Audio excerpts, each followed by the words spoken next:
Eh bien, salut tout le monde, on se retrouve aujourd'hui pour un nouvel épisode sur Google Earth. Alors j'ai vu que vous avez particulièrement aimé le premier épisode qui, je vous le rappelle, était 3 lieux insolites sur Google Earth. Vous pouvez le retrouver dans le petit i qui s'affichera. Donc j'ai envie de continuer cette série puisque vous avez été beaucoup à me la demander. Mais cette fois on va changer un peu la donne puisque on ne va plus parler de 3 lieux insolites mais plutôt de 3 îles partagées. Alors qu'est-ce que je veux dire par 3 îles partagées? Eh ben c'est tout simple. Vous avez une île, vous avez plusieurs états qui vivent dessus, et ben ça c'est une île partagée. Et voilà.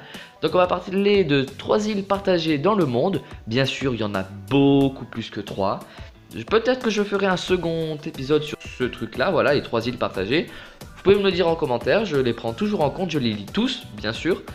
Et on commence aujourd'hui par 3 îles, l'île de Chypre, l'île d'Hispaniola et l'Irlande. Voilà. Allez, bon épisode.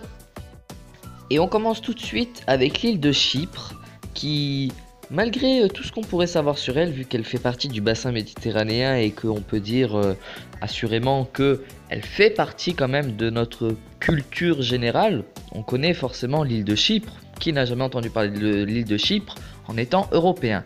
Eh bien, il faut bien se méfier parce que cette île, aussi petite soit-elle, elle est constituée de 3 États. Et oui, 3 États, seulement un est officiel. On a d'abord la Chypre, donc tout simplement l'État de Chypre, dont je vous mettrai le drapeau tout de suite, qui est l'État le plus connu. Mais ce qu'il faut savoir, du coup on va revenir en vue comme ça, c'est que cette île est partagée en 3 États. Donc l'État central qui occupe la majeure partie, c'est bien l'État de Chypre. Là vous voyez les frontières avec les petits traits un peu séparés, ça c'est les régions en fait qui constituent cet état de Chypre. Mais les grandes frontières, donc avec les traits bien plus gros, c'est les séparations.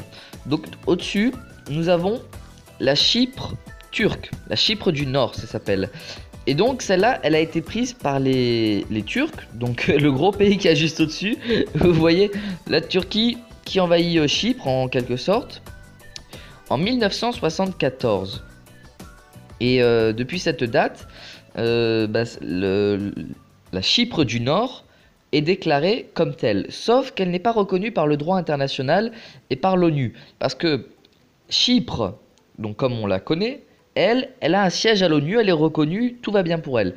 Mais la Chypre du Nord n'est pas reconnue. Et ça crée quand même des tensions internationales. D'autant plus que la capitale de l'île de Chypre, Nicosie, est en majorité chypriote, sauf le nord de la ville qui du coup a été annexé par la Chypre du Nord qui, je rappelle, est turque. Donc là aussi ça crée des tensions. Et là vous voyez les doubles lignes, j'imagine que vous les voyez bien, les doubles lignes qui traversent. En fait ici c'est comme une zone franche, un peu une ligne de démarcation pour éviter les combats. Et vous pouvez voir que l'aéroport de la ville est situé dans cette zone franche pour permettre à tous les étrangers de pouvoir venir visiter l'île de Chypre sans forcément avoir à subir les tensions ou les petites guérillas qui s'y passent.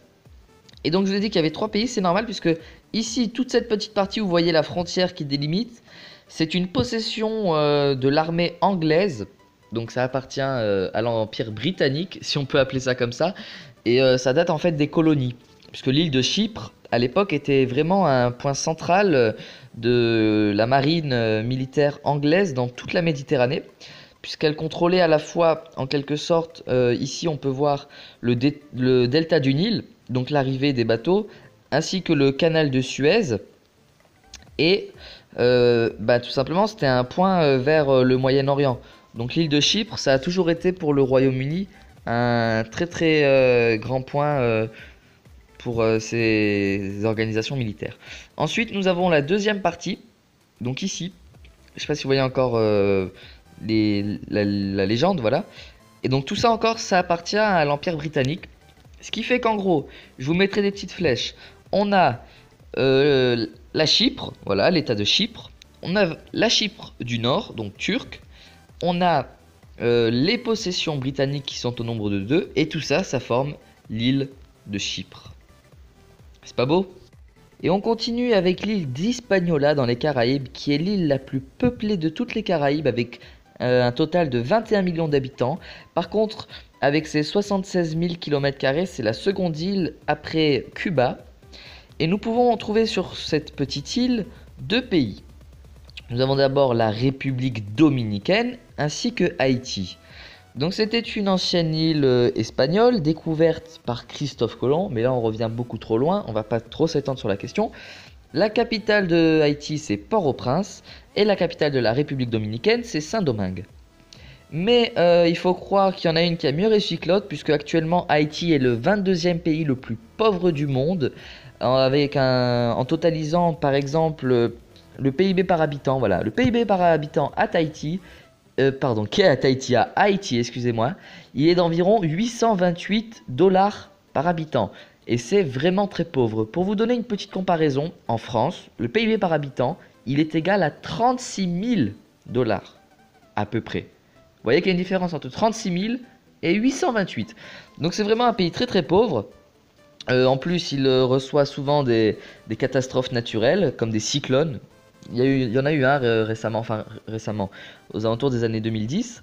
Je ne me rappelle plus exactement quelle année c'était. Mais en tout cas, c'est un pays vraiment très très pauvre. Mais son avantage, c'est qu'il attire beaucoup de touristes. Haïti, c'est une grande destination touristique. Beaucoup de bateaux de croisière font escale à Tahiti, et notamment à Port-au-Prince, dont j'ai déjà parlé, qui possède aussi un aéroport. Parce que oui, c'est un pays pauvre, mais bon, ils ont quand même un aéroport. Vous me direz de nos jours, quel pays n'a pas son aéroport? Mais c'est quand même de la valeur ajoutée. Et Saint-Domingue, qui est du coup une ville plus riche, vous l'aurez compris, et ça compose ces deux états, l'île d'Hispaniola. Voilà.